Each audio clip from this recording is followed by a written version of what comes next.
This is an excerpt from a wonderful book on yoga philosophy.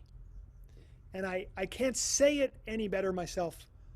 I want to read it, and then we can unpack it together of this very important, critical discussion of yoga and politics.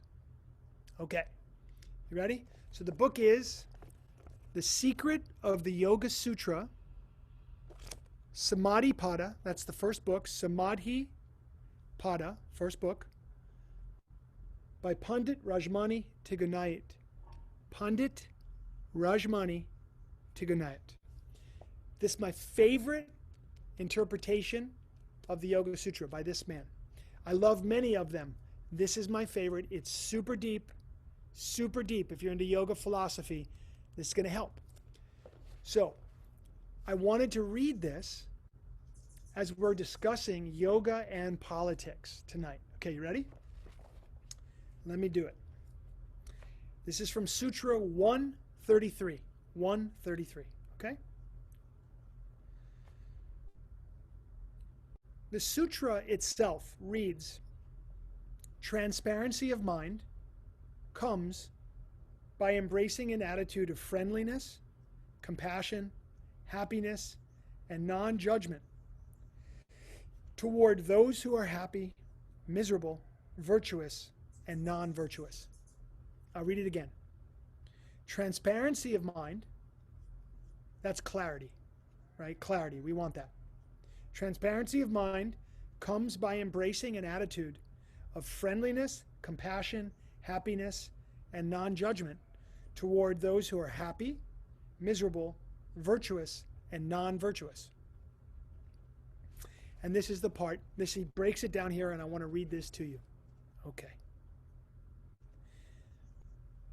The first sentence, I could stop there, I won't, but I want you to hear this. I'll probably have to read it a couple times.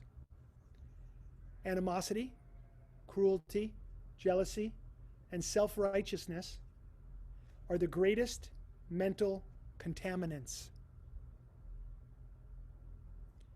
Animosity, cruelty, jealousy, and self-righteousness are the greatest mental contaminants. The antidotes are friendliness, compassion, happiness, and non-judgment. The importance of making these antidotes part of our daily practice, and thus keeping our mind clear and transparent, is the subject of this sutra. I'm going to read it again. The importance of making these antidotes part of our daily practice, and thus keeping our mind clear and transparent, is the subject of this sutra. Okay.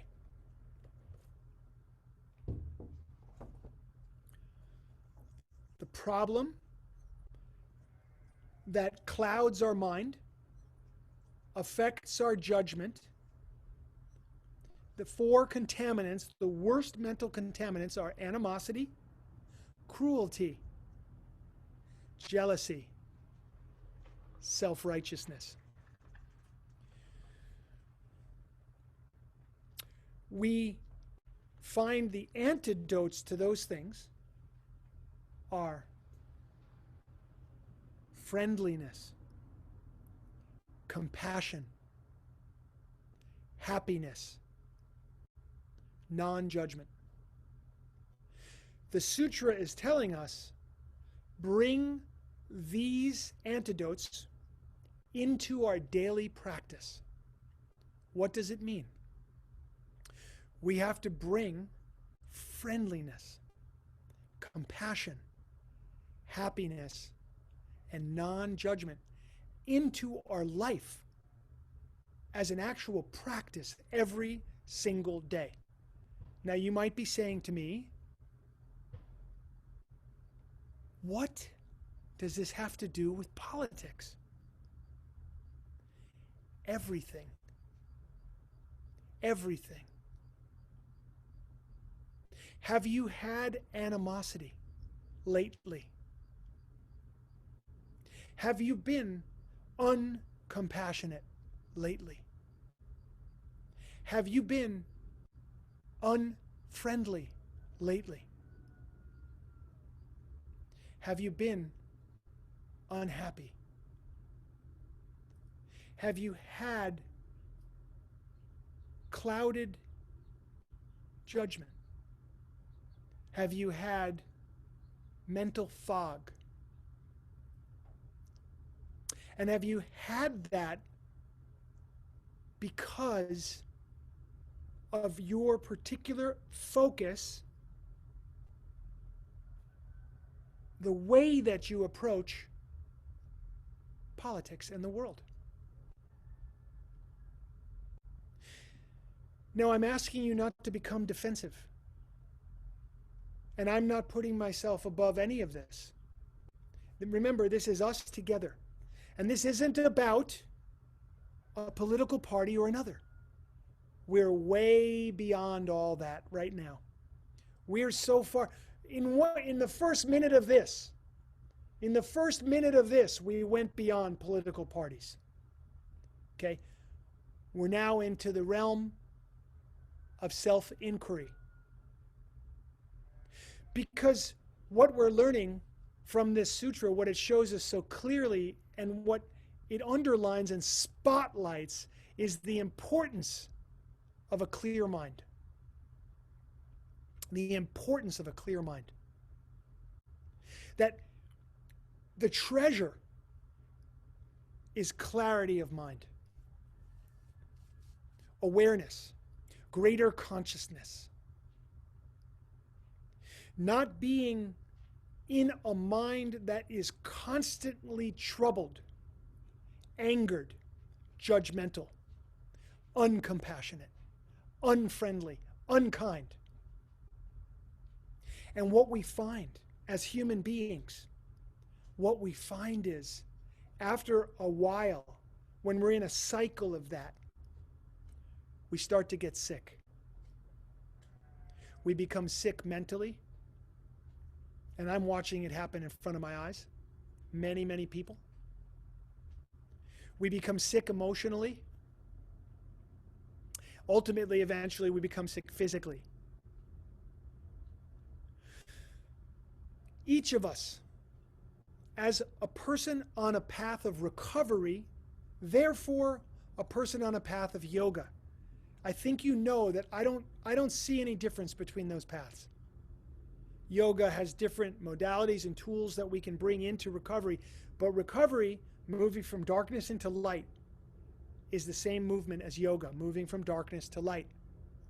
We're recovering from addiction into freedom. Yoga moves us towards freedom. So in yoga, on this path, what we're looking for is transparency of mind, clarity. And what we're being shown and what we're being told is our animosity, our cruelty, our judgment, and our lack of compassion are hurting us. We are confused. We become confused, less effective in the world. And this feeling of dis-ease, a lack of ease in the mind and body grows. It becomes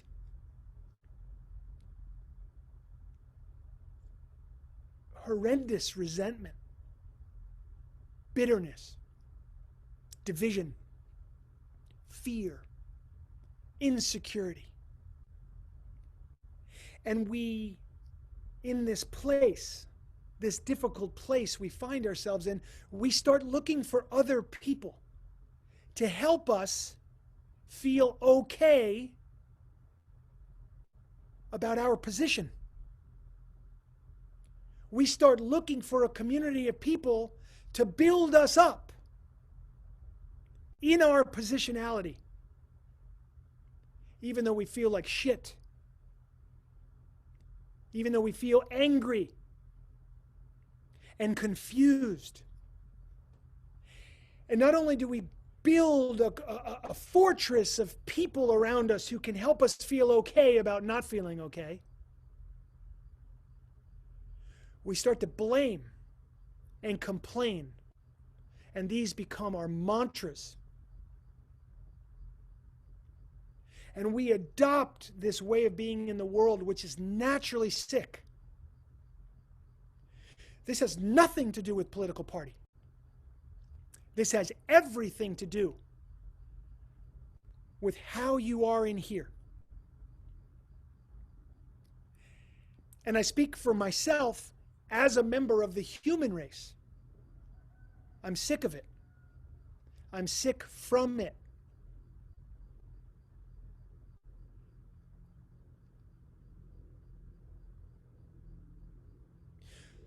The antidotes to this need to be brought into our life right now, daily. The reason people get involved in politics, really, I believe, is because they want to contribute something. You may or may not agree with that. You may say, Tommy, that's totally naive. People get involved with politics because they want power. They may also want the power to do something, but I believe in the beginning, most people actually want to contribute something. They believe in what they want to contribute, even if you don't. When you talk about politics, do you have animosity? Are you unkind? Are you unfriendly? Are you uncompassionate? Are you angry and resentful? Do you feel the need to try to convince somebody else that your position is right and their position is wrong? Now, there's nothing wrong with standing up for what you believe in. But I would say stand up for what you believe in without being angry. Let the emotion fuel the effort for you to answer the call which is relevant for you. I like to stand up against racial inequality or injustice that I see in the world, and I know you do too. We may not have exactly the same views, but I still believe that we all want to stand up for inequalities, and we hope for a world where everybody has a chance. Well, I'm not angry about that. I see that it's painful and that we haven't reached that goal yet, but what I can do is to try to help the situation. I'm not becoming devastated. I'm not becoming paralyzed. Because if I become devastated and paralyzed, I won't be able to do anything. If I'm seized in resentment, guess what? I can't think clearly. And you know what's going to happen to me? And I tell you this from direct experience. I want you to reflect on your own direct experience when I tell you this. When I come from anger and I come from resentment, I'm coming with violence. I'm coming with violence. And I have seen in my own life that that doesn't bring positive outcomes. So as a yogi and a person in recovery from addiction, my job is to allow the emotions to come. I'm not suppressing. I'm not insane, and I'm not naive to the challenges and the problems of the world. I see the injustices. I also see some of the beauty and some of the amazing things that are going on as well. I hold space for all of it. But I allow the emotion to come, and I want it to fuel my efforts like it's doing right now.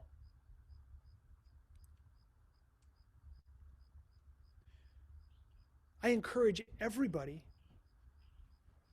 to engage in the world in positive, skillful, and helpful ways. Now, here's what I know for me.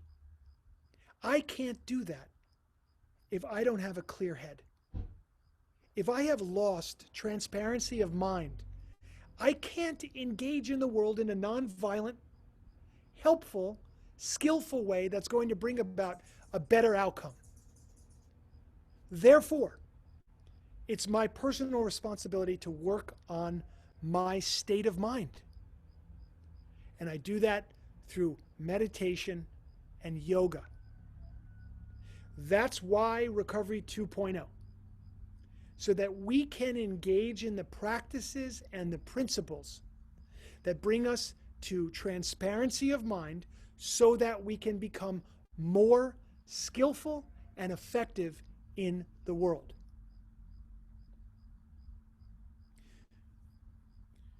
At the end of the day, whatever your belief system, you have to be comfortable with it.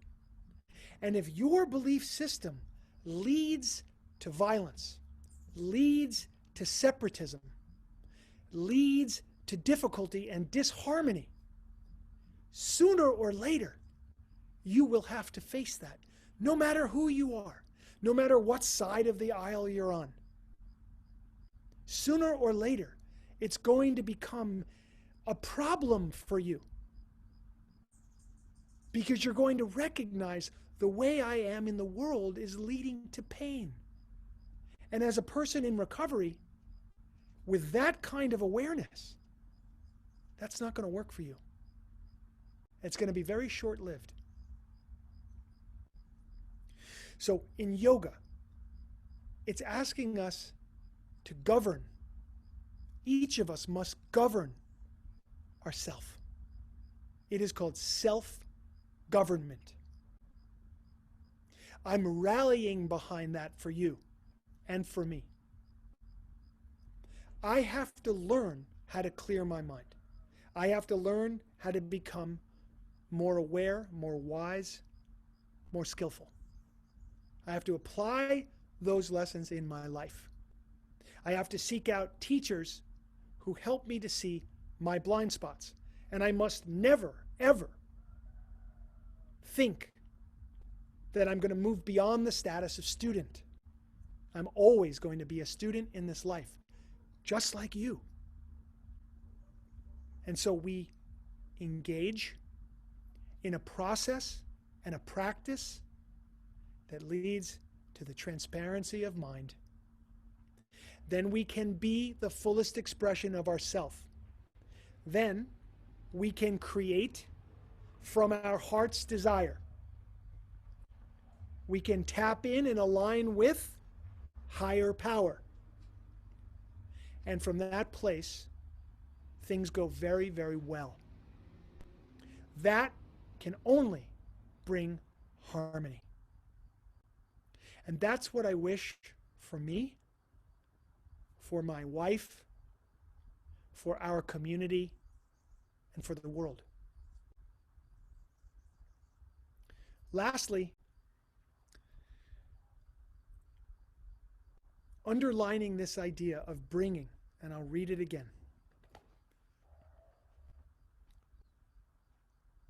We must bring the antidotes of friendliness, compassion, happiness, and non-judgment into our daily lives. Now, I find that deeply inspiring, because it gives me something to work on. And when I'm getting pulled into a negativity or a fear or a judgment or a blaming or a pointing or a resentment, I have to bring myself back home to me. Because no matter who is elected, the next morning I'm waking up to do my sadhana practice. And I strongly encourage you to get into that mindset. I am not going to be a miserable, angry, resentful, blaming, complaining maniac, regardless of what happens here. I'm going to stand up for what I believe in. I'm going to vote for what I believe in. And I am not going to tell you what you ought to do. I'm going to leave it up to you. Because you know what? It's none of my business. I don't need you to think like I think. And hopefully you don't need me to think like you think. Because we're strong enough as a community and as individuals to be able to make up our own mind and have that be okay. I'm working on friendliness, compassion, non-judgment. I don't want to fight with you. I don't want to judge. You know why? It hurts me. I find it painful and a waste of my energy and time, and I lose my transparency of mind. And as a yogi and a person in recovery, I can't, for reasons I've explained to you tonight, I can't think of anything more important. So the rallying cry here is, govern yourself. Leave everybody else alone. Engage in the world in meaningful ways, which bring about harmony, compassion, peace, and love. Can you get behind that? Can you get behind that? That's the deal here. So for those of you who are angry, let it fuel an action that not only resolves your anger, but creates harmony.